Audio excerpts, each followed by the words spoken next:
두바이 상공에 경보가 울린 그날, 중동은 단순한 공격을 받은 것이 아니었습니다. 이란의 미사일이 날아들었고 세계는 또 하나의 참담한 전쟁 장면을 예상했죠.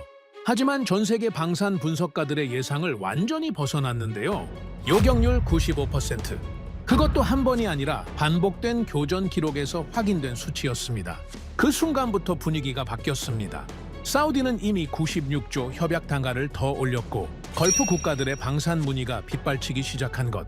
하지만 더 충격적인 일은 따로 있었습니다. 미국은 이 사실을 감추려고 했으며 중국은 급히 부정하는 거짓 보도를 낸 것이었죠. 도대체 한국의 무엇이 그들을 긴장하게 만든 것이었을까요? 그리고 왜 그들은 한국 방산의 급부상을 필사적으로 막으려고 하는 것일까요? 그 숨겨진 진실을 지금 바로 공개하겠습니다. 이야기를 시작하기 앞서 사연 속의 제작에 힘이 되는 구독과 좋아요 부탁드립니다. 한국을 응원하신다면 대한민국 화이팅이라고 아래 댓글로 남겨주세요. 새벽 3시. 런던에서 날아온 보고서를 펼치는 순간 저는 손가락이 멈추는 것을 느꼈습니다. 숫자 하나가 화면 한가운데 박혀 있었습니다. 95%. 실전 교전 상황에서 이란의 탄도미사일을 95% 요격했다는 내용이었고 그 체계의 이름 앞에 붙은 국적은 미국도 이스라엘도 러시아도 아니었습니다. 한국이었습니다. 저는 보고서를 닫고 다시 열었습니다. 숫자는 여전히 그 자리에 있었습니다. 저는 아부다비에서 태어나 45년을 살아온 방위산업 분석가 오마르 알 하킴입니다. 저는 오랫동안 미국 장비를 절대적으로 신뢰했습니다. 패트리어트는 완성된 체계였고 미국이라는 거대한 동맹의 구조 안에서 중동의 안보가 유지된다는 것은 제 직업적 확신과 개인적 신념이 하나로 합쳐진 믿음이었습니다. 러시아의 S-400, 중국의 방공체계도 비교 분석해봤지만 결론은 늘 같았습니다. 검증된 실전 기록 앞에서 후발 주자는 결국 한계를 드러낸다는 것이었습니다. 한국 방산에 대한 인식은 솔직히 말씀드리면 그보다 훨씬 낮은 자리에 있었습니다. 예산이 부족한 국가들이 고려할 수 있는 현실적 대안, 그 이상도 이하도 아니었습니다. 기술력은 인정하되 실전 경험이 없고 납기는 빠르지만 유지 보수 생태계가 약하다는 평가가 업계 전반에 깔려 있었고 저 역시 그 인식 위에 서 있었습니다. 방산업계에서는 한국을 미국 기술의 조립 라인 정도로 보는 시각이 적지 않았고 저도 그 시각을 적극적으로 부정한 적이 없었습니다. 그런데 새벽 3시에 그 숫자가 제 23년 경력의 토대를 흔들었습니다. 보고서는 런던 군사분석 포럼, 워싱턴 싱크탱크, 인도 방산 커뮤니티 세 곳에 거의 동시에 올라왔습니다. 제목은 표현만 조금씩 달랐을 뿐 내용의 핵심은 하나였습니다. UAE 방공망이 이란의 탄도미사일 공격에 맞서 95%라는 요격률을 기록했고 그 중심에 한국의 방공체계가 있다는 것이었습니다. 저는 처음에 여러 가능성을 검토했습니다. 보고서 조작, 언론의 과장, 정보 왜곡, 방산 분석가로서 제가 가장 먼저 해야 할 일은 숫자를 의심하는 것이었고 저는 의심하기 시작했습니다. 그런데 3시간이 지나자 의심의 근거가 무너지기 시작했습니다. 유럽 방산 기업들의 주가가 일제히 급등했고 미국 방산주는 장 초반에 이례적인 하락세를 보였습니다. 주식시장은 감정이나 기대로 움직이기도 하지만 이 정도 규모의 동시 반응은 시장이 그 숫자를 신뢰한다는 신호였습니다. 더 결정적인 것은 중동 방산 담당자들의 움직임이었습니다. 사우디, 카타르, 쿠웨이트의 실무 채널에서 거의 동시에 같은 내용의 질문이 날아들었습니다. 그 체계의 실제 납기가 얼마나 되느냐는 것이었습니다. 방산 시장에서 납기 문의가 쏟아진다는 것은 단순한 관심이 아닙니다. 예산을 편성하고 계약을 준비하겠다는 의사표시입니다. 시장은 감상을 표현하지 않습니다. 돈이 움직이는 방향만을 보여줄 뿐입니다. UAE 방산조달위원회 서버에도 접속 요청이 폭주했습니다. 동남아시아, 동유럽, 중동 11개국에서 긴급 질의서가 밀려들었고 인도 국방 라인에서는 실전 교전 데이터의 공식 공유를 요청해 왔습니다. 폴란드 군사 채널에서는 추가 구매 검토를 언급했습니다. 그리고 방산 실무자들 사이에서 처음 들어보는 단어가 퍼지기 시작했습니다. 코리안 쉴드. 어떤 체계의 고유한 별명이 생긴다는 것은 그것이 하나의 상징이 되었다는 뜻입니다.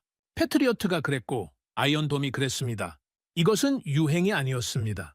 생존 본능이 시장을 움직이는 것이었습니다. 그런데 바로 그 순간 가장 먼저 반응해야 할 곳이 침묵하고 있었습니다. 미국 방산협력 채널에서는 어떤 공식 입장도 나오지 않았습니다. 패트리어트 수출팀이 내부적으로 긴급 회의를 열었다는 소식은 들렸지만 외부로는 철저하게 조용했습니다. 그 침묵은 우연이 아니었습니다. 방산 외교에서 침묵은 종종 가장 선명한 메시지입니다. 비공식 경로를 통해 흘러들어온 말도 그 의미를 더욱 분명하게 해주었습니다. 이 수치가 굳어지면 중동판이 바뀐다는 것이었습니다. 그리고 얼마 지나지 않아 저에게도 짧은 메시지가 도달했습니다. 미국 방산협력부서의 지인이 보낸 것으로 전략적 균형을 유지할 때라는 내용이었습니다. 6글자였습니다. 그러나 그 뒤에 담긴 뜻은 길고 무거웠습니다. 동맹은 총을 겨누지 않습니다. 대신 숨을 조입니다. 중국은 정반대 방향으로 반응했습니다. 중국 군사 매체들은 일제히 요격률이 과장되었다는 보도를 쏟아냈고 설령 사실이라 해도 미국 기술의 개입 없이는 불가능한 결과라는 주장을 반복했습니다. 한국은 독자적인 방산 강국이 아니라 미국의 생산 기지에 불과하다는 논리였습니다. 그러나 제가 입수한 중국 내부 보고에는 전혀 다른 내용이 담겨 있었습니다. 중동 수출 전략 전반을 즉시 재검토하라는 긴급 지시가 내려갔다는 것이었습니다. 보도의 내용과 내부의 반응이 이토록 다르다는 것은 그들도 이 숫자를 믿고 있다는 뜻이었습니다. 이틀 뒤 중국 방산 로비 라인과 연결된 한 인사가 저를 찾아왔습니다. 그는 이런저런 말을 늘어놓다가 자리를 떠나기 직전에 담담하게 한마디를 남겼습니다. 중동은 줄을 서야 안전하다는 것이었습니다. 저는 그 말의 표면이 아닌 뒷면을 읽었습니다. 어느 줄에 설 것이냐를 묻고 있는 것이었고 잘못된 줄에 서면 어떤 결과가 따르는지를 암시하는 것이었습니다. 그날 밤 저는 원본 교전 기록을 꺼내 처음부터 다시 펼쳤습니다. 레이더 로그는 빽빽했습니다. 탄도 궤적, 표적의 고도와 속도, 요격체 발사 시각, 폭발 좌표, 수치 하나하나가 물리적 사실로 새겨져 있었습니다. 감정도, 이해관계도, 정치적 계산도 끼어들 여지가 없는 기록이었습니다. 레이더는 거짓말을 하지 않습니다. 미사일이 날아간 자리를 기억하고 요격체가 도달한 좌표를 기억하고 그 결과를 숫자로 남깁니다. 95%. 저는 그 수치를 다시 한번 응시했습니다. 그리고 처음으로 이 숫자가 단순한 군사적 성과가 아니라는 것을 느꼈습니다. 미국이 수십 년 동안 쌓아온 중동 방산 시장의 질서를, 중국이 공들여 구축한 로비 구조를, 방산, 강국들이 당연히 여겨온 판도를 한꺼번에 뒤흔든 숫자였습니다. 강대국들의 계산을 전부 틀어버린 숫자였습니다. 전쟁은 끝났지만 시장은 이제 막 시작되고 있었습니다. 그날 저녁 보좌관이 서류 한 장을 들고 왔습니다. 사우디 국방부에서 공식 방문 요청이 왔다는 내용이었습니다. 한국과의 공동평가단 구성을 제안하고 싶다는 것이었습니다. 저는 서류를 내려놓고 창밖 아부다비의 야경을 한참 바라보았습니다. 그날 저는 처음으로 등줄기가 서늘해지는 것을 느꼈습니다. 95%라는 숫자가 만들어낸 파장이 이제 저를 향해 밀려오고 있다는 것을, 그리고 제가 내릴 선택이 단순한 조달 결정을 넘어서는 무언가가 될 것이라는 것을 본능적으로 감지했습니다. 한국을 선택하는 순간 우리는 누군가의 적이 됩니다. 그 사실이 뼛속까지 와닿은 밤이었습니다. 사우디가 움직이면 사막의 바람이 바뀝니다. 이것은 비유가 아닙니다. 중동 방산 시장에서 23년을 보낸 사람이라면 누구나 아는 현실입니다. 사우디아라비아가 어떤 방향을 선택하면 걸프 지역 전체가 그 뒤를 따릅니다. 그것은 외교적 예의나 관습이 아니라 철저한 생존의 논리입니다. 중동에서 가장 강한 군사력과 가장 두꺼운 경제 기반을 가진 나라의 선택은 그 자체로 검증의 역할을 합니다. 사우디가 선택했다면 그 선택이 옳다는 의미로 읽히는 것입니다. 그런 사우디에서 공식 메시지가 도착했습니다. 내용은 간결했습니다. 한국 방공체계에 대한 실전평가단을 공동으로 구성하자는 제안이었습니다. 공식 채널의 언어는 절제되어 있었지만 비공식 경로로 전해진 말은 달랐습니다. 우리는 더 이상 기다릴 수 없다는 것이었습니다. 방산 협상에서 이 표현은 단순한 조급함이 아닙니다. 이미 내부 결정이 상당히 진행되었다는 신호입니다. 사우디는 미국의 패트리어트와 러시아제 체계를 이미 병행 운용하는 나라입니다. 단일 강대국에 종속되지 않겠다는 전략적 의지를 오래전부터 실행해온 나라이기도 합니다. 그런 사우디가 이번에는 한국과 직접 접촉하겠다는 의지를 공개적으로 드러냈습니다. 이것은 장비 교체 검토가 아니었습니다. 중동 방산 구도에 새로운 변수가 공식 진입했다는 선언이었습니다. 소식이 퍼지자 주변국들이 일제히 반응하기 시작했습니다. 카타르에서는 동향 파악 요청이 왔고 쿠웨이트 국방부는 비공식 접촉을 시도했습니다. 바레인에서는 이미 자체적인 정보 수집이 시작되었다는 소문이 돌았고 이집트 분석기관도 관련 자료를 요청해 왔습니다. UAE 내부 회의에서 한 장군이 무거운 목소리로 말했습니다. 사우디가 한국으로 기울면 우리도 늦을 수 없다고. 그 말이 회의실에 떨어지는 순간 공기가 달라졌습니다. 그때까지 조달 회의에서 한국은 예산이 부족한 국가들을 위한 현실적 대안, 즉 가성비 옵션 정도로 취급되었습니다. 미국 장비를 도입하기 어려운 상황에서 차선으로 고려해 볼 수 있는 선택지였습니다. 그런데 사우디라는 거대한 이름이 그 등식을 완전히 뒤집어 놓았습니다. 한국 방산은 이제 차선의 문제가 아니라 중동 방산 주도권의 문제가 되었습니다. 누가 먼저 이 흐름을 잡느냐의 싸움이 시작된 것이었습니다. 미국은 즉각 움직였습니다. 협력 채널을 통해 신중하게 포장된 메시지가 전달되었습니다. 패트리어트 추가 업그레이드 옵션이 열려 있다는 내용이었습니다. 표면은 협력 제안이었지만 시점과 맥락을 보면 의미는 선명했습니다. 한국 방향으로 가지 말라는 신호였습니다. 그것만이 아니었습니다. 미군 합동훈련 관련 행정 승인 절차, 일부가 별다른 설명 없이 지연되기 시작했습니다. 방산 관료 체계에서 행정 지연은 때로 가장 효과적인 압박 수단입니다. 총구를 겨누지 않아도 원하는 방향으로 상대를 유도할 수 있습니다. 미국 내부에서 흘러나온 우려는 더 직접적이었습니다. 사우디와 UAE가 동시에 같은 방향으로 움직인다면 수십 년간 구축해온 중동 내 군사적 영향력 구조 전체가 흔들릴 수 있다는 것이었습니다. 그들이 두려워한 것은 무기 계약 하나를 잃는 것이 아니었습니다. 중동이라는 체스판에서 가장 중요한 기물들이 다른 편의 손으로 넘어가는 상황이었습니다.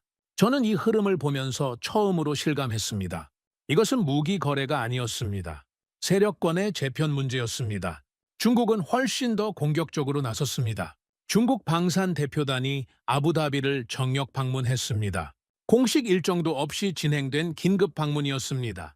그들은 UAE 내 친중 성향의 경제 인사들과 폐쇄적인 만찬 자리를 마련했고 그 자리에서 방산업계의 상식을 훌쩍 뛰어넘는 조건들을 꺼내 놓았습니다. 가격대 폭인하, 금융 지원 패키지, 전략 인프라 투자 연계, 하나하나가 이미 충분히 파격적인 제안이었는데 그것들을 한꺼번에 제시했습니다.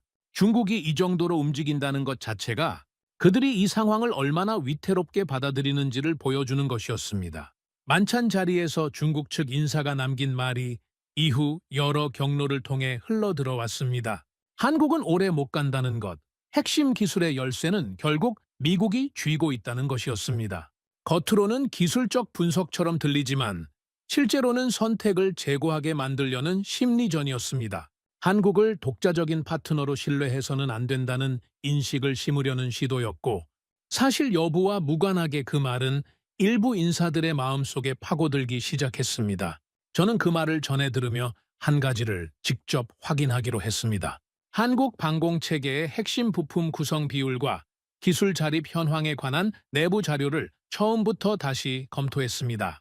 그리고 지난 몇 년 사이 한국이 독자 엔진 개발과 핵심 부품, 국산화에 집중적으로 투자해온 기록을 확인했습니다. 외부 제재와 기술 봉쇄를 우회하기 위해 독립적인 공급망을 구축해온 과정이 생각보다 훨씬 길고 치밀했습니다. 중국의 주장과 실제 데이터 사이에는 분명한 간격이 있었습니다. 그러나 저를 더 불편하게 만든 것은 그 주장의 사실 여부가 아니었습니다. 그 말이 이미 퍼지고 있다는 것 자체였습니다. 정보전은 진실을 다투는 싸움이 아닙니다. 의심을 심는 싸움입니다. 그리고 의심이 한번 뿌리를 내리면 데이터만으로는 뽑아내기가 어렵습니다. 저는 UAE 내부 긴급 회의를 소집했습니다. 회의실에는 미국과의 동맹 구조를 중시하는 장성들과 중국과의 경제 협력을 최우선으로 여기는 민간 경제 라인이 함께 모였습니다. 자리에 앉기도 전부터 공기가 무거웠습니다. 미국과의 관계를 흔드는 것은 현명하지 않다는 목소리가 나왔습니다. 중국 인프라 자금을 자극하는 것도 감당하기 어려운 리스크라는 우려도 이어졌습니다. 수십 년간 쌓아온 동맹 구조를 흔들 만한 이유가 있느냐는 것이었습니다. 발언들이 이어지는 동안 저는 말없이 회의실을 둘러보았습니다. 그리고 잠시 후 하나의 질문을 던졌습니다. 우리는 체면을 선택합니까? 아니면 생존을 선택합니까? 정적이 흘렀습니다. 누구도 즉각 입을 열지 않았습니다.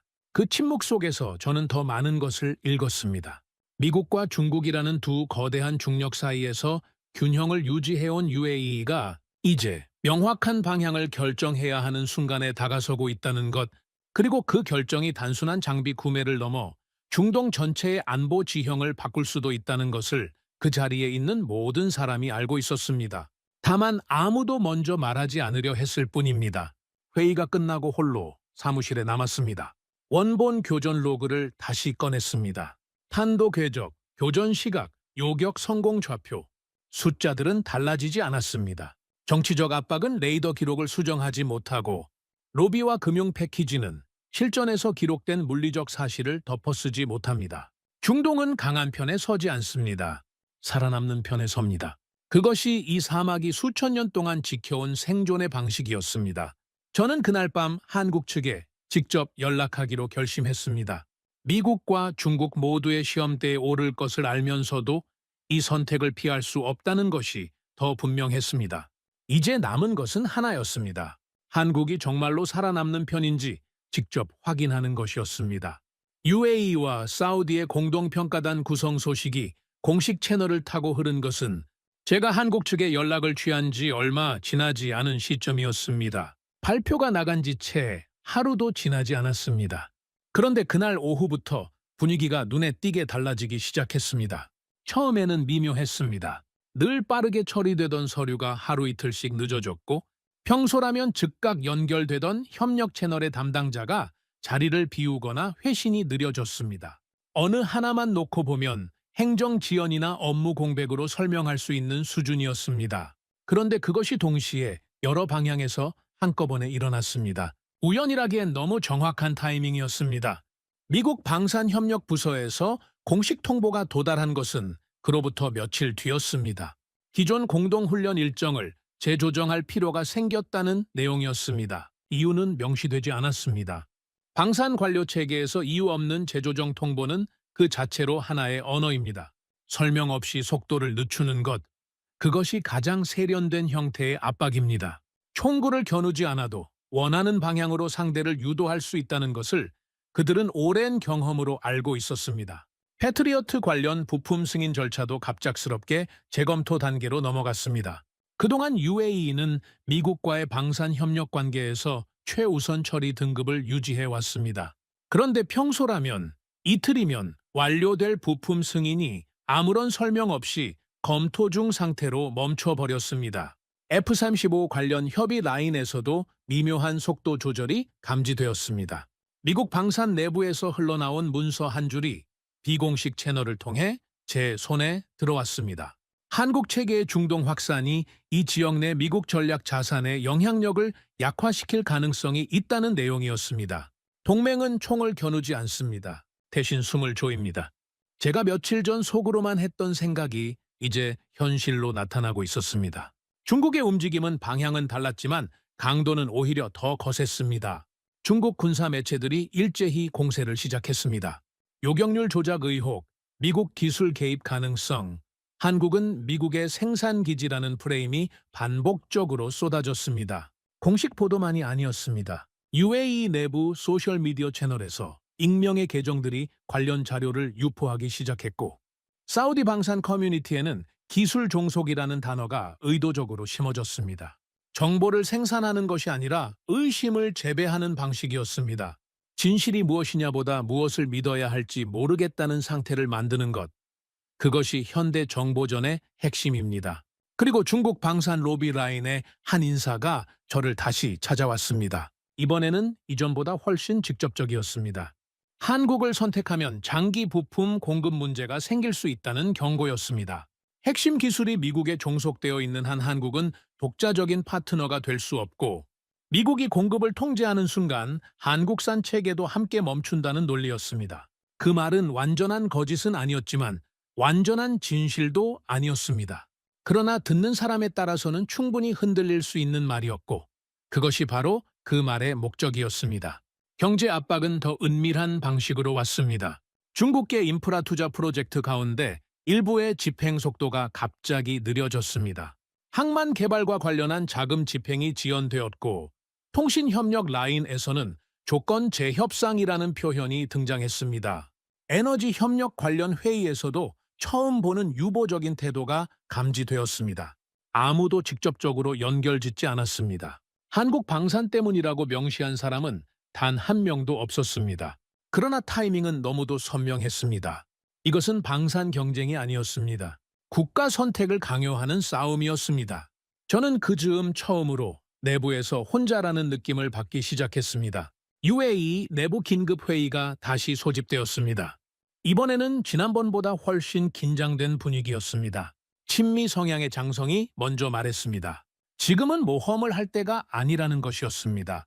중동의 안보 기반은 미국과의 관계 위에 세워져 있는데 그 토대를 흔드는 것이 과연 95%라는 숫자 하나로 정당화될 수 있느냐는 질문이었습니다.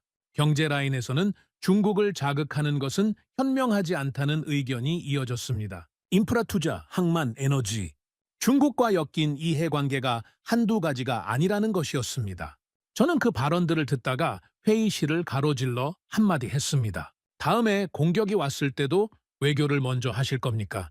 정적이 흘렀습니다. 그 정적이 대답이었습니다. 그리고 그 순간 저는 회의실에서 처음으로 고립감을 느꼈습니다. 제 주장이 틀렸다는 확신이 아니라 옳더라도 외롭다는 현실이었습니다. 방산 세계에서 옳은 것과 지지받는 것은 다른 문제입니다. 특히 강대국들이 개입된 순간에는 더욱 그렇습니다. 회의가 끝나던 날 저녁 국제분석기관에서 새로운 보고서가 발표되었습니다. 제목은 95% 수치 검증 필요성에 관한 내용이었습니다. 미국 측 싱크탱크가 독립적인 재조사를 언급했고 중국 매체들은 즉각 그것을 인용하여 확산시켰습니다. 검증 필요라는 표현은 조작이라는 단어보다 훨씬 교묘합니다. 틀렸다고 단정짓지 않으면서 의심의 씨앗을 뿌리는 방식이었습니다. 그리고 의심이 퍼지면 시장은 멈춥니다. 계약은 미뤄지고 관망이 시작되고 결국 기존 질서로 돌아오게 됩니다. 그것이 목적이었습니다. 저는 그날 밤 자정이 넘어 혼자 사무실에 남아 원본 교전 로그를 다시 펼쳤습니다. 보고서가 올라올 때마다, 압박이 들어올 때마다, 회의실에서 고립감이 느껴질 때마다 저는 그 기록으로 돌아왔습니다. 교전 시각, 표적의 고도와 속도, 요격체가 발사된 순간, 그리고 폭발 좌표. 수치는 하나도 달라지지 않았습니다. 어떤 정치적 압박도, 어떤 정보전도, 어떤 경제적 위협도 레이더가 기록한 물리적 사실을 바꾸지는 못합니다. 숫자는 말이 없지만 가장 강합니다. 저는 파일을 닫으며 혼잣말처럼 되뇌었습니다. 우리가 흔들리면 그들이 이깁니다. 그날 밤 저는 결심을 굳혔습니다. 더 이상 보고서와 분석만으로는 충분하지 않았습니다. 직접 한국팀을 불러야 했습니다. 숫자가 아닌 사람을, 데이터가 아닌 태도를, 계약서가 아닌 각오를 확인해야 했습니다. 이제 그들을 시험할 차례였습니다. 한국 대표단이 아부다비 군 공항에 도착한 날, 저는 직접 마중을 나갔습니다. 솔직히 말씀드리면 저는 그날 어느 정도의 규모를 예상하고 있었습니다. 미국 방산 대표단이 올 때는 언론을 동반하고 대형 수행팀을 앞세우고 외교적 의전을 충분히 활용합니다. 중국 대표단도 마찬가지입니다. 규모가 곧 신뢰이고 화려함이 곧 능력처럼 보이게 만드는 방식입니다. 저는 의식하지 못한 채 그 기준에 맞춰 한국 대표단을 기대하고 있었던 것 같습니다. 그런데 활주로에 내린 것은 6명이었습니다. 수행원도 통역도 언론 관계자도 없었습니다. 6명이 각자 장비 케이스를 직접 들고 내렸습니다. 수석 엔지니어는 통역 없이 영어로 바로 인사를 건넸고 군 출신 프로젝트 총괄은 저와 악수를 나누며 간단한 일정 확인만 했습니다. 화려하지 않았습니다. 그러나 그 소박함이 오히려 이상하게 눈에 들어왔습니다. 과시하지 않는 사람들이었습니다. 첫 회의는 그 다음날 아침 일찍 시작되었습니다. 회의실에는 UAE 방산조달위원회 인사들과 함께 미국 측 참관 인사, 그리고 중국 측 참관단도 자리를 잡고 있었습니다. 한국 대표단을 시험하는 자리이기도 했지만 사실상 한국을 압박하는 자리이기도 했습니다. 저는 회의가 시작되기 전부터 공기가 우호적이지 않다는 것을 느꼈습니다. 미국 측 참관 인사가 첫 번째로 질문을 꺼냈습니다. 요격률 95%라는 수치가 과장된 것은 아니냐는 내용이었습니다. 실전 교전 상황에서 나온 수치가 맞다면 그 조건이 얼마나 특수한 환경에서 만들어진 것이냐는 취지였습니다. 날이 서 있는 질문이었습니다. 중국 측 인사도 이어서 말했습니다. 핵심 부품이 미국산이라면 독립된 체계라고 보기 어렵지 않느냐는 것이었습니다. 한국의 성과가 아니라 미국 기술의 성과로 봐야 하는 것 아니냐는 논리였습니다. 회의실의 시선이 한국 수석 엔지니어에게 쏠렸습니다. 그는 잠깐 두 사람을 바라보았습니다. 그리고 조용하고 차분한 목소리로 말했습니다. 저희는 결과로 말씀드립니다. 실전 교전 데이터 전부를 공개하겠습니다. 회의실이 잠시 조용해졌습니다. 많은 방산 기업들이 자사 제품을 설명할 때 자신들에게 유리한 데이터만을 선별해서 제시합니다. 불리한 수치는 희석하거나 맥락을 조정합니다. 그런데 전부를 공개하겠다는 말은 달랐습니다. 숨길 것이 없다는 선언이었고 동시에 이 자리에 선 각오가 어느 정도인지를 보여주는 말이었습니다. 한국팀은 곧바로 장비를 연결하고 화면을 열었습니다. 교전 시뮬레이션 재현이 시작되었습니다. 화면에는 탄도 궤적이 실시간으로 펼쳐졌고 다중 표적이 동시에 접근하는 상황에서 요격체가 교차하며 각각의 표적에 도달하는 과정이 순서대로 재현되었습니다. 교전 시간은 18초였습니다. 단순한 수치 나열이 아니라 실제 교전의 흐름을 시간 순서대로 보여주는 방식이었습니다. 요격 성공 좌표가 하나씩 표시될 때마다 회의실의 분위기가 달라지는 것이 느껴졌습니다. 저는 직접 질문을 던졌습니다. 만약 제공격이 온다면 어떻게 됩니까? 한국 팀장이 화면에서 시선을 돌리지 않은 차에 대답했습니다. 그때도 맞겠습니다. 그래서 저희는 단독 체계가 아닌 패키지로 움직입니다. 정비, 운용 훈련, 기술 이전, 상황 대응 매뉴얼까지 전부 함께 갑니다. 방산 세계에서 무기를 파는 것과 체계를 파는 것은 다릅니다. 무기는 납품하면 끝이지만 체계는 납품 이후가 시작입니다. 한국팀이 말한 패키지라는 단어는 그 차이를 정확히 짚고 있었습니다. 저는 그것을 놓치지 않았습니다. 회의가 후반으로 접어들던 무렵 예상하지 못한 상황이 벌어졌습니다. 통합 방공 시스템 모니터에 경고 표시가 떴습니다. 레이더 오작동 경보였습니다. 현장 시스템 일부에서 일시적인 신호 오류가 발생했다는 알림이었습니다. 짧은 순간이었지만 회의실 분위기가 즉각 변했습니다. 미국 측 참관 인사의 표정에 미묘한 변화가 생겼습니다. 중국 측 인사들이 서로 눈짓을 주고받는 것도 보였습니다. 어떤 사람들은 실패를 기다리고 있었습니다. 그 순간이 제게는 오히려 더 중요했습니다. 문제가 없을 때 얼마나 잘 작동하느냐보다 문제가 생겼을 때 어떻게 반응하느냐가 그 조직의 진짜 수준을 보여줍니다. 저는 한국팀이 어떻게 움직이는지를 지켜보았습니다. 한국 기술진 2명이 말없이 자리에서 일어났습니다. 회의실 설명이나 양해의 말 없이 곧장 장비 쪽으로 이동했습니다. 노트북을 펼치고 진단 화면을 열었습니다. 7분이었습니다. 원인 분석을 마치고 시스템을 복구하는 데 걸린 시간이 7분이었습니다. 수석 엔지니어가 회의실로 돌아와 담담하게 설명했습니다. 사막의 고온 환경에서 발생한 센서 변수였고 대비 매뉴얼에 이미 포함된 항목이라는 것이었습니다. 그 한마디가 저를 멈추게 했습니다. 대비 매뉴얼에 이미 있다는 것은 이 상황이 예상 밖의 돌발이 아니라 이미 경험하고 준비한 변수라는 뜻이었습니다. 사막 환경에서 운용될 체계를 개발하면서 사막의 변수를 매뉴얼에 넣었다는 것, 그것은 이론이 아니라 실전에서 쌓인 경험의 산물이었습니다. 회의실에서 흔들리지 않고 장비로 직접 이동한 것, 변명 없이 7분 만에 복구한 것, 그리고 이미 준비된 답을 가지고 있었다는 것. 그 세 가지가 한꺼번에 눈에 들어왔습니다.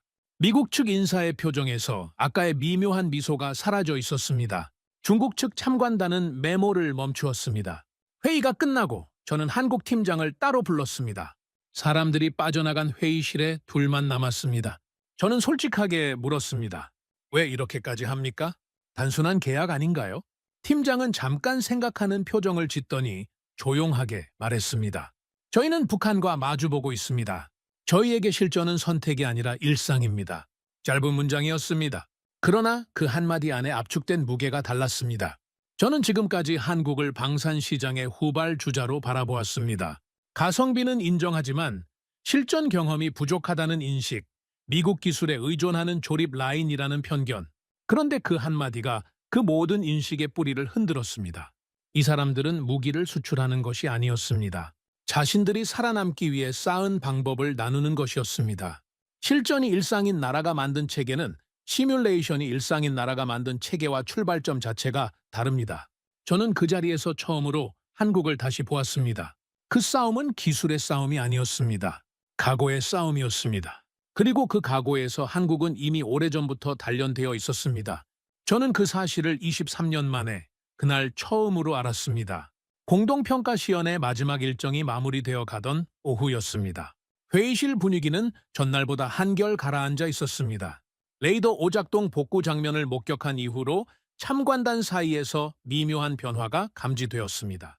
노골적인 질문은 줄었고 메모하는 손길은 더 분주해졌습니다.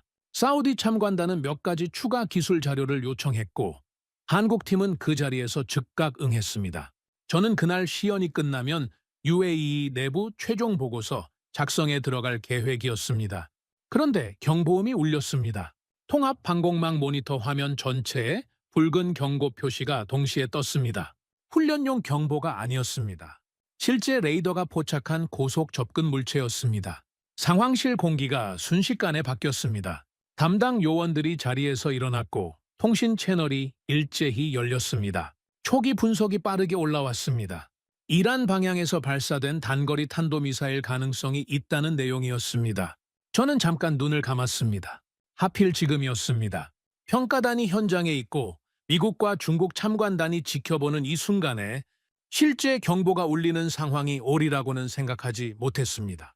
훈련 시나리오와 실전 사이의 강역이 이렇게 갑작스럽게 사라질 줄은 몰랐습니다. 미국 측 참관 인사가 신중한 어조로 말했습니다.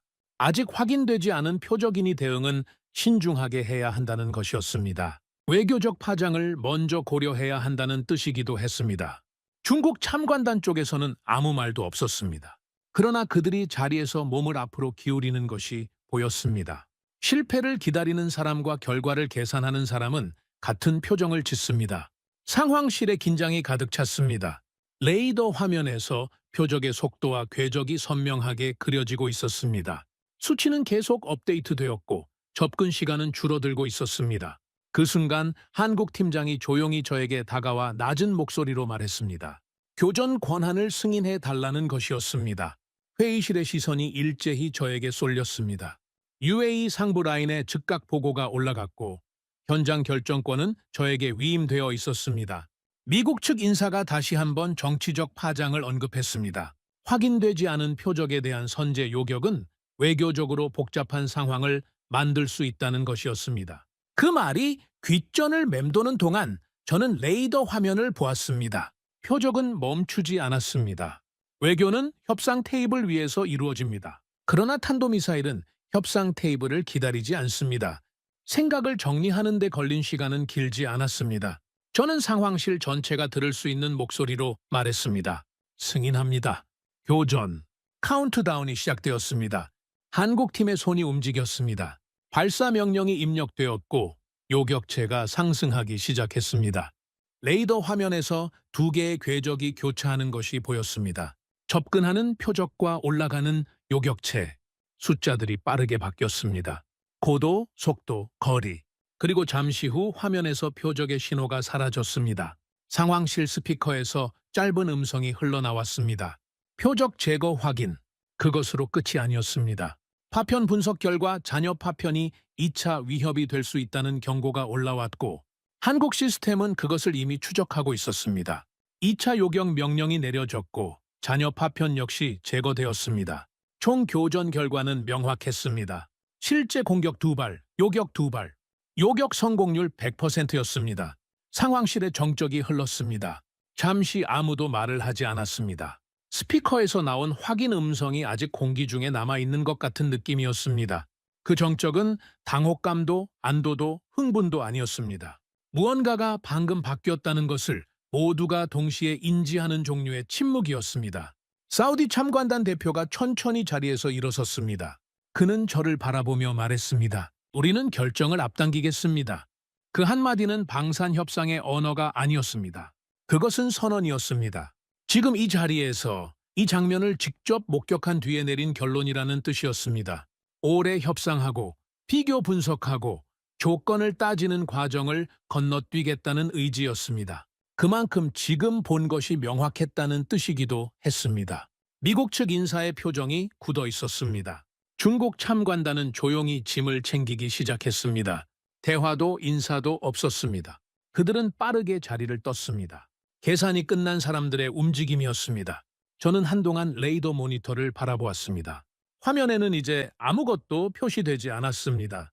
표적은 사라졌고 위협은 제거되었으며 하늘은 다시 비어 있었습니다. 그러나 이 상황실 안에서 방금 전까지와는 분명히 다른 무언가가 시작되었다는 것을 느꼈습니다. 이것은 시연이 아니었습니다. 이것은 실전이었고 실전에서 증명된 것은 어떤 말로도 지울 수 없습니다.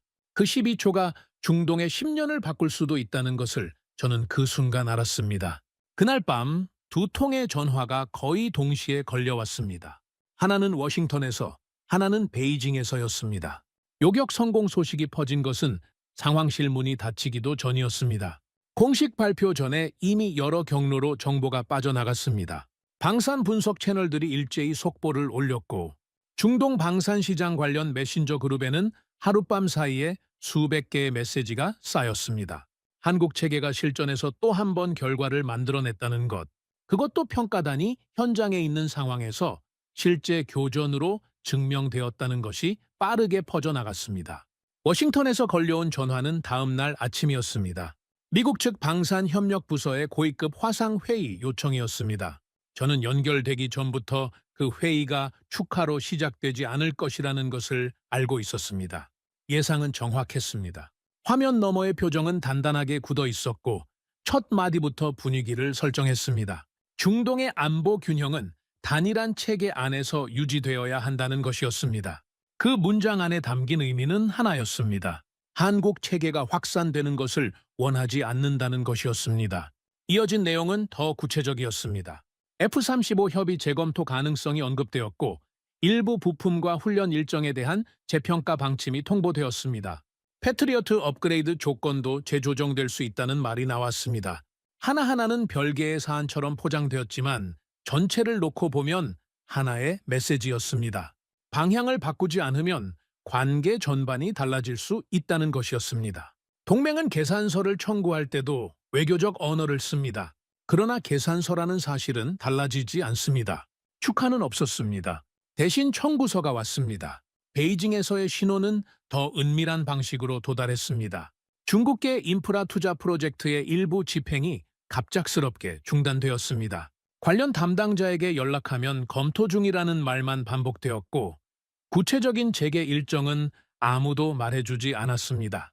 항만 개발 자금이 묶였고 통신협력 라인에서는 조건 재협상 통보가 왔습니다. 에너지 분야에서도 비슷한 속도 조절이 감지되었습니다. 누구도 한국 때문이라고 말하지 않았습니다. 이유는 다른 것들로 포장되었습니다. 그러나 타이밍은 숨길 수 없었습니다. 요격 성공 이후 사흘 안에 이 모든 것이 동시에 시작되었습니다. 연결짓지 않으려 해도 연결될 수밖에 없는 타이밍이었습니다. 중국 고위 인사가 공식 채널을 통해 남긴 말은 짧았습니다. 우리는 장기적인 파트너를 선호한다는 것이었습니다. 그 문장 안에서 장기적이라는 단어는 단순한 시간의 표현이 아니었습니다. 한국을 택하면 관계가 단기로 끝날 수 있다는 경고였고 돌아설 수 있는 기회를 지금 주겠다는 제안이기도 했습니다. 중국 매체들은 더 직접적으로 움직였습니다. UAE가 미국과의 관계를 위험에 빠뜨리고 있다는 보도가 나왔고 한국을 선택하는 것은 전략적 실수라는 주장이 여러 채널을 통해 동시에 퍼졌습니다. 국제 싱크탱크의 이름을 빌린 보고서도 등장했습니다. 한국 방공망이 과대평가되었을 가능성이 있다는 내용이었습니다. 며칠 전 현장에서 직접 목격한 결과와 정반대 방향의 주장이었습니다. 저는 그 보고서를 읽다가 멈추었습니다. 같은 현실을 두고 이렇게 다른 언어가 존재할 수 있다는 것, 그리고 그 언어들이 이렇게 빠르게, 이렇게 정교하게 유통된다는 것이 오히려 더 많은 것을 말해주고 있었습니다. 강대국들이 이렇게까지 반응한다는 것은 그들이 이 흐름을 얼마나 위협으로 받아들이는지를 보여주는 것이었습니다. 두려워하지 않는 것은 압박하지 않습니다. UAE 내부는 다시 한번 갈라졌습니다. 긴급 회의가 소집되었고 이번에는 전보다 훨씬 높은 긴장감이 감돌았습니다. 경제 라인에서는 중국 투자 자금이 빠져나갈 경우 감당해야 할 규모를 구체적으로 언급하기 시작했습니다. 단위가 큰 숫자들이 나열되었습니다. 군부 일부에서는 미국과의 관계가 틀어졌을 때 F-35 협력이나 합동훈련에 어떤 영향이 생기는지를 우려했습니다.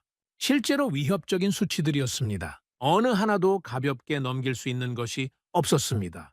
저는 그 숫자들을 듣다가 다시 한번 물었습니다. 다음 공격이 왔을 때 우리가 막지 못한다면 그 피해는 어떤 숫자로 표현됩니까? 회의실이 차가워졌습니다. 저는 그날 처음으로 사임 압박을 감지했습니다. 직접적인 말은 없었지만 회의실의 분위기가 그것을 말해주고 있었습니다. 이 방향을 계속 고집하는 것이 자리를 유지하는 데 도움이 되지 않을 수 있다는 신호였습니다. 23년의 경력이 이 선택 하나로 흔들릴 수도 있다는 것이 처음으로 실감으로 다가왔습니다. 그날 저녁 저는 한국 팀장에게 연락했습니다. 지금 상황을 전달하는 것이 적절한지 망설였지만 그들이 알아야 한다고 생각했습니다. 미국과 중국이 동시에 움직이고 있다는 사실, 압박의 강도가 예상보다 훨씬 세다는 것을 전했습니다. 한국 팀장의 반응은 제가 예상하지 못한 것이었습니다. 그는 잠시 침묵하더니 조용하게 말했습니다. 저희는 선택을 강요하지 않습니다. 다만 필요하실 때 저희는 항상 준비되어 있습니다. 그리고 한마디를 더 했습니다. 저희도 압박에 익숙합니다. 그 말은 짧았지만 많은 것을 담고 있었습니다. 저는 그 순간 한국이라는 나라를 다른 각도에서 바라보기 시작했습니다. 이 나라는 건국 이후 단 한 번도 외부 압박에서 자유로웠던 적이 없었습니다. 전쟁을 겪었고 분단 상태에서 대치를 이어갔으며 경제 위기도 버텼고 기술 봉쇄와 제재 속에서도 독자적인 공급망을 만들어냈습니다. 압박에 익숙하다는 말은 겸손이 아니었습니다. 그것은 수십 년의 역사가 압축된 사실이었습니다.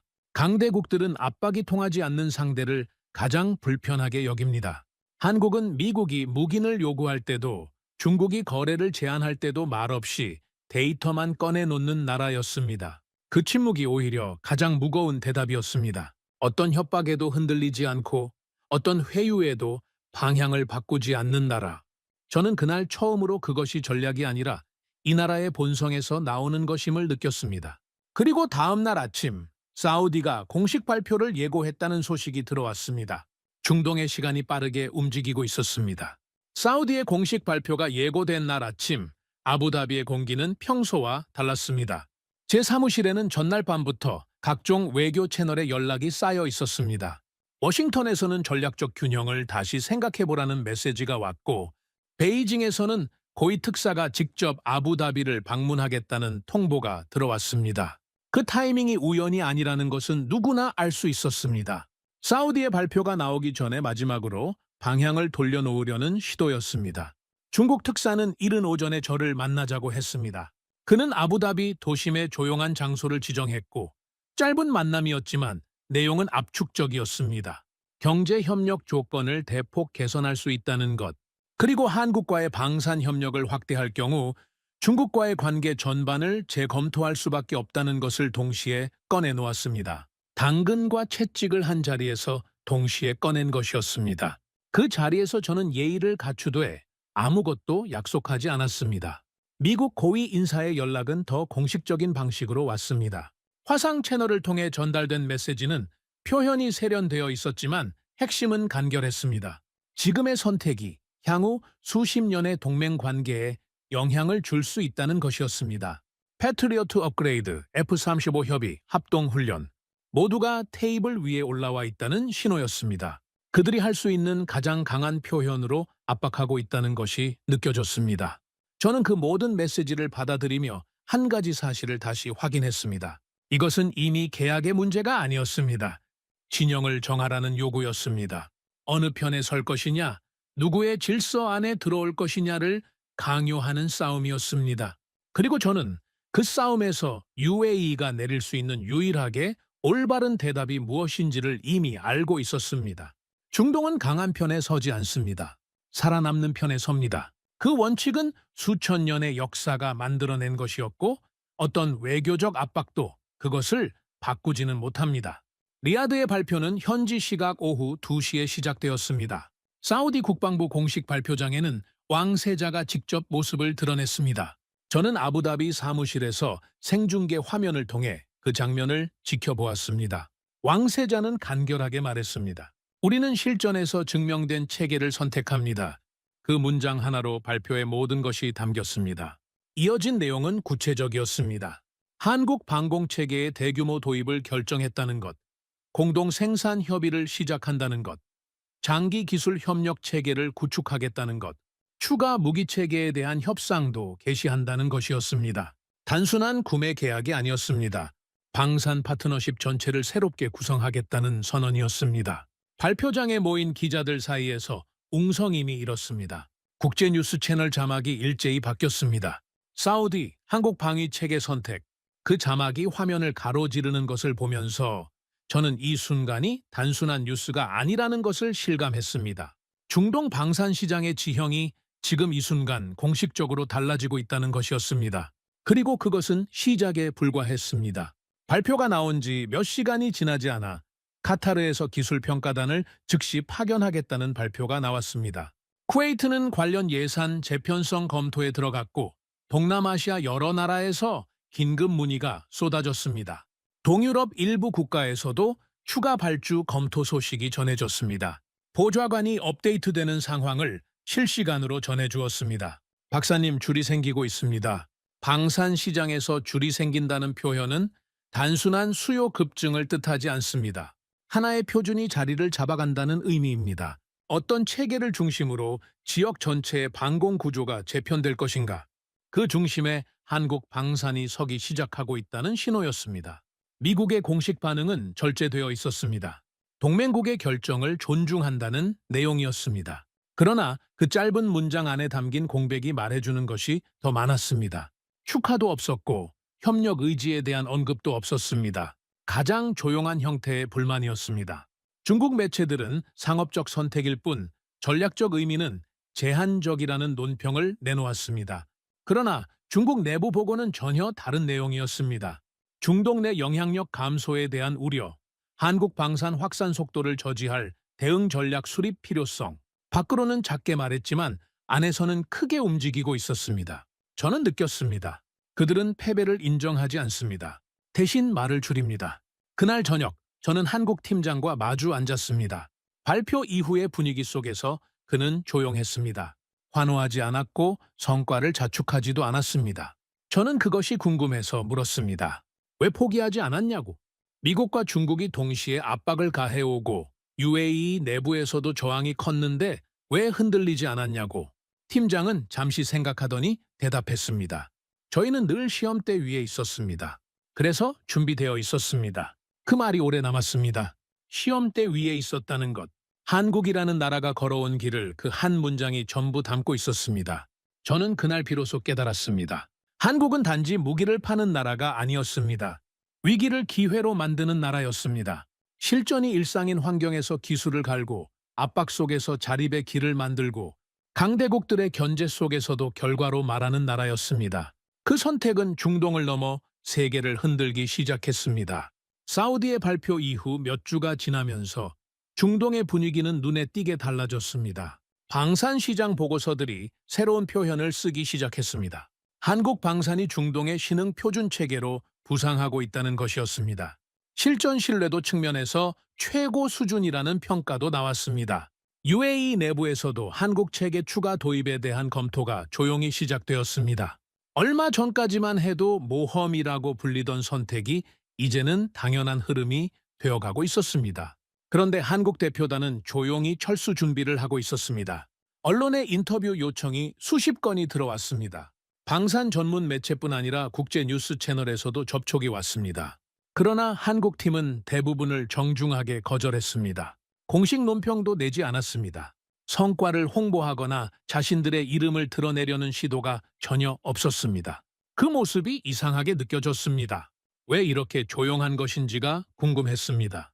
공항에서 작별 인사를 나누는 자리에서 저는 그것을 물었습니다. 이 순간을 자랑스럽게 알리지 않는 이유가 무엇이냐고. 팀장은 가볍게 미소를 짓고 말했습니다. 저희는 아직 끝난 것이 아닙니다. 저희에게는 늘 다음이 있습니다. 그 말이 이상하게도 오래 마음에 남았습니다. 한국팀을 배웅하고 돌아오는 길에 저는 아버지의 말이 떠올랐습니다. 어린 시절 아버지는 가끔 이런 말을 했습니다. 진짜 강한 나라는 소리치지 않는다고. 저는 그때는 그 말의 의미를 어렴풋이만 알았습니다. 그러나 이제는 다르게 읽혔습니다. 저는 사무실로 돌아와 오랫동안 창밖을 바라보았습니다. 한국이라는 나라에 대해 처음부터 다시 생각해보기 시작했습니다. 이 나라는 몇십 년 전의 전쟁의 폐허 위에서 다시 시작했습니다. 분단된 채로 끊임없는 위협에 노출되어 있었고 그 위협은 지금도 사라지지 않았습니다. 경제 위기 앞에서 주저앉지 않고 다시 일어섰고 기술 봉쇄와 제재 속에서도 독자적인 공급망을 만들어냈습니다. 강대국들이 무기를 팔려 할 때 핵심 기술을 이전해주지 않자 직접 만들기 시작했습니다. 그리고 결국 실전에서 증명했습니다. 이 나라는 생존을 배웠고 그 생존을 기술로 만들었습니다. 방산업계에서 한국을 가성비 옵션으로 봤던 것은 저만이 아니었습니다. 실전 경험이 부족하다는 편견, 미국 기술에 의존하는 조립 라인이라는 인식, 그 인식들이 얼마나 피상적인 것이었는지를 저는 이번에야 비로소 알았습니다. 한국이 만든 체계 안에는 단순한 공학 기술이 아니라 살아남아야 했던 나라의 절박함이 녹아 있었습니다. 그것이 시뮬레이션이 아닌 실전에서 만든 결과와 평화로운 환경에서 설계된 체계가 근본적으로 다를 수밖에 없는 이유였습니다. 저는 UAE 방산조달위원회에 제출할 최종 보고서를 작성하기 시작했습니다. 수십 페이지에 걸쳐 데이터와 분석이 담긴 보고서였지만 결론 문장은 한 줄이었습니다. 한국은 단순한 공급자가 아닙니다. 위기를 공유할 수 있는 파트너입니다. 그 문장을 타이핑하고 나서 저는 잠시 멈추었습니다. 파트너라는 단어는 방산업계에서 자주 쓰이는 표현이지만 그 말에 진짜 무게를 담아 쓸 수 있는 경우는 많지 않습니다. 무기를 팔고 사는 관계는 거래입니다. 하지만 같은 위협 앞에서 같은 각오로 서 있는 관계는 다릅니다. 한국은 북한과 마주보며 매일 실전을 준비하는 나라이고 UAE는 이란의 위협 속에서 실제 공격을 막아야 하는 나라입니다. 그 두 나라가 같은 종류의 절박함을 공유하고 있다는 것. 그것이 파트너라는 단어의 진짜 의미였습니다. 보고서를 제출하고 난 뒤 저는 오랫동안 창밖의 사막을 바라보았습니다. 지평선 너머로 넘어가는 햇빛이 모래 위에 길게 그림자를 만들었습니다. 저는 젊은 시절부터 이 사막에서 자랐고 이 사막의 논리로 세상을 읽는 법을 배웠습니다. 강한 자가 살아남는 것이 아니라 살아남은 자가 강한 것이라는 것을, 생존은 주어지는 것이 아니라 준비하는 것이라는 것을, 그리고 저는 깨달았습니다. 오랫동안 저는 강대국만이 질서를 만든다고 믿었습니다. 미국이 설계한 구조 안에서, 러시아가 공급한 장비 위에서, 중국이 건설한 인프라를 바탕으로 중동의 안보가 유지된다고 믿었습니다. 그 믿음 안에서 한국은 그 구조 어딘가에 끼워 넣을 수 있는 부품 중 하나였습니다. 그러나 95%라는 숫자가 그 믿음을 무너뜨렸습니다. 질서를 만드는 것은 크기가 아니었습니다. 준비된 나라가 질서를 만듭니다. 끝까지 버텨낸 시간이 진짜 강함을 만들고 포기하지 않고 쌓아온 기술이 실전에서 결과를 만듭니다. 한국은 크지 않습니다. 그러나 그 나라는 늘 시험대 위에 서 있었고 그 시험대를 피하지 않았습니다. 피할 수 없었기 때문에 더 철저하게 준비했고 그 준비가 사막 한가운데에서 증명되었습니다. 저는 23년 경력 동안 수많은 방산 체계를 평가했습니다. 기술 스펙을 비교하고 가격을 따지고 납기를 검토하고 유지 보수 생태계를 분석했습니다. 그러나 그 모든 평가 항목 어디에도 이 나라가 얼마나 치열하게 준비해 왔는가를 측정하는 기준은 없었습니다. 저는 그것을 측정할 수 있는 기준이 있다고 생각하지 않았습니다. 그런데 실전이 그것을 측정해 주었습니다. 레이더는 거짓말하지 않고 요격 좌표는 변하지 않으며 18초의 교전 기록은 어떤 언어로도 지울 수 없습니다. 저는 이제 압니다. 진짜 강함은 크기에서 나오는 것이 아니라 끝까지 버텨낸 시간에서 나온다는 것을, 그리고 준비된 나라가 결국 질서를 만든다는 것을. 한국은 시험대 위에서 자란 나라였습니다. 그래서 그들은 흔들리지 않았습니다. 나는 그날 한국을 다시 배웠습니다. 이 이야기를 들으신 여러분께 한 가지 여쭤보고 싶습니다. 여러분은 한국의 방산 기술이 세계 무대에서 이렇게 인정받고 있다는 사실을 알고 계셨나요? 전쟁의 폐허에서 시작해 분단의 현실 속에서 실전을 준비하며 기술을 갈고 닦아온 대한민국. 한국은 이제 사막의 하늘을 지키는 나라가 되었습니다.